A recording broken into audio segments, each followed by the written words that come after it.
Right? We're all familiar, as people who work with youth and young adults, is that, at this point, you can't presume knowledge of pretty much anything.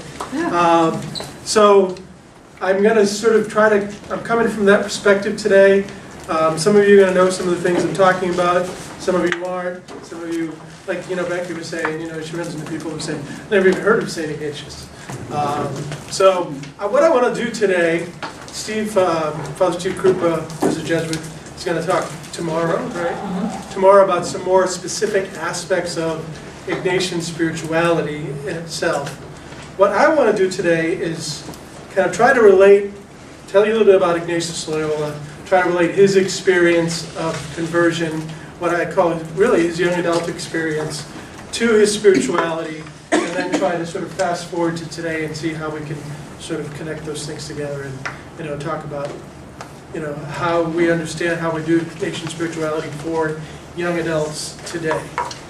So we're going to start in the 16th century and eventually make our way up to the 21st century. Not everything in between, so don't worry about that.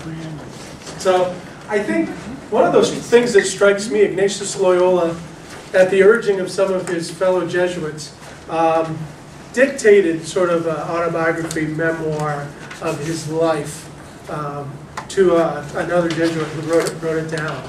And so we have actually like a first-hand account, although he does it in the third person, we have a first-hand account of Ignatius's experience leading up to the founding of the Society of Jesus. And I think it really gives us some great insight into where Ignatius's spirituality comes from, and just the experience of being a young person discovering God and having a conversion experience. And you'll see that even the way he just begins his memoir, we already see that he's a young adult. He says up to the age of 26, he was a man given to the follies of the world. And what he enjoyed most was exercise with arms, having a great and foolish desire to win fame. That's where Ignatius starts his story. At the age of 26, he's a soldier. He's involved in this battle in Pamplona, Spain, against the French. He urges his fellow soldiers to fight despite the fact that they're very much outnumbered. And eventually they do, in fact, lose the battle only after Ignatius is hit by a cannonball and his leg is shattered. And so Ignatius's conversion experience as a young adult happens in the course of his recovery from this terrible injury.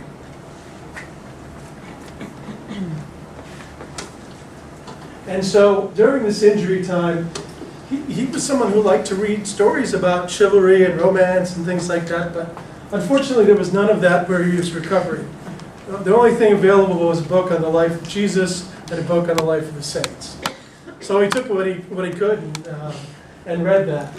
And what he discovered was something very surprising for him. As he read about the lives of the saints and the life of Jesus, he was fascinated with both. And he found himself wanting to be like Jesus, wanting to be like the saints. He mentioned specifically St. Dominic and St. Francis. He just felt this desire to want to be like this. And while his other desires also sort of continued, of being a soldier and a man of the court and things like that, he started to notice that there were differences. There were differences between those desires. That those desires still came up, but they didn't stay with him as long as these other desires he was starting to have, to be like St. Francis, to be like St. Dominic. And you'll hear, in Ignatian, when we talk about Ignatian spirituality, you'll often hear the term discernment of spirits.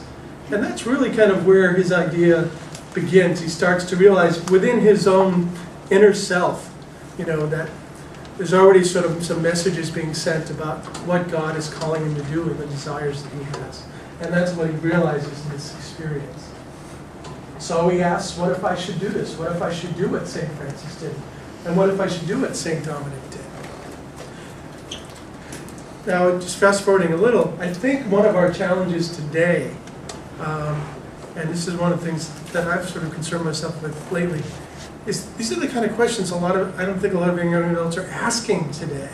A lot of the questions that we've sort of presumed people were asking over the years, even just why should God be part of my life? Or should God be part of my life? they're not even necessarily asking that. And somehow I think part of what our task is as young adult ministers is to start to find ways to facilitate the asking of those questions. I think in the past we just presumed people were asking those questions. I'm not sure if they're asking them anymore. And there are a lot of things that we used to presume that are starting to question. We presume young adults would come back to the church when, when they want to get their child baptized or when they get married. We can't presume that anymore either. So there's lots of things we've gotten used to presuming that open questions now. So part of what happens with St. Ignatius is he starts thinking about his past, about the things that he's done in his life. He starts to have a desire to confess his sins. So much so that he starts confessing them over and over again and becomes sort of obsessed with this. But then as he goes along, realizes that this is a temptation. That he shouldn't be, once is enough to confess his sins. As he starts to moderate his desire.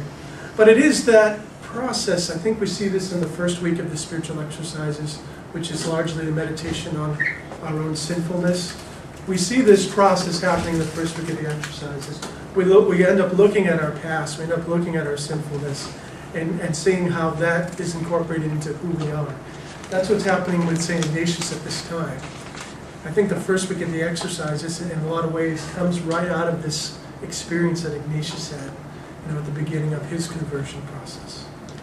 So we can see direct correlations, I think, between a lot of things in Ignatius' spirituality and exercises and Ignatius' own experience.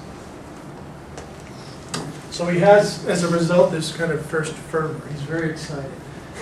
He says, besides his 7 hours of prayer, he busied himself helping in spiritual matters certain souls who came looking for him. But then he finds that all this is sort of interfering with his opportunities to sleep and things like that. So he decides maybe he has to cut back on this a little bit because maybe God wants him to have some sleep also. And that's something that we should be aware of as well in all the things that we do. Maybe God wants us to sleep and not be doing things all the time. So that's the process that happens here. At the beginning he was doing all kinds of penances and things. He was walking around with shoes without the bottoms on. He was growing his fingernails long, his hair, all kinds of things that we would consider a little bit crazy. He probably looked like a wild man, I had one of my friends read St. Ignatius' autobiography once and said, I think this guy's crazy. And I think a lot of the saints are a little bit crazy.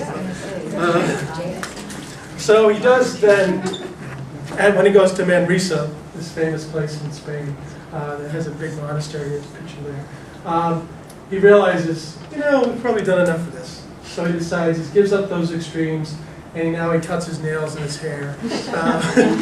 And so we see that in his writings as well.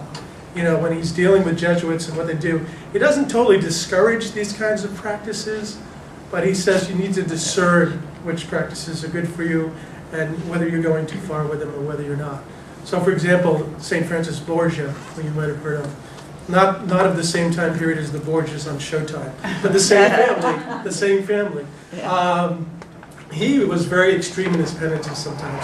And so there are a number of letters between Ignatius and Borgia where Ignatius is saying, you got to knock this off. You got to stop doing all this stuff. In fact, at one point he puts someone in charge of Borgia's health. He put somebody else in charge of Borgia's health. And Borgia then became the third superior general of the Society of Jesus after Ignatius.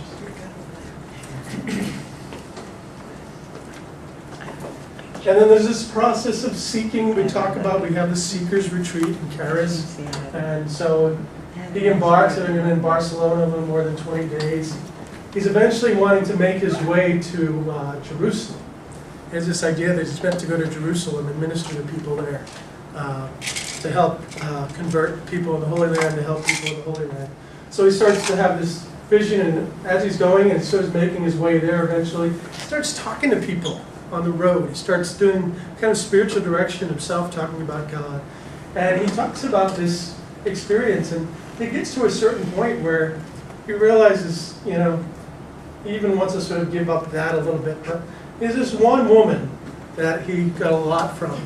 And this idea that she placed in his mind about being placed with Christ, this becomes one of the center points of his spirituality. So I always like to point out the fact that St. Ignatius got that idea from a woman. Yeah. This becomes a centerpiece of his spirituality, having this personal encounter with Christ, being placed with Christ by God.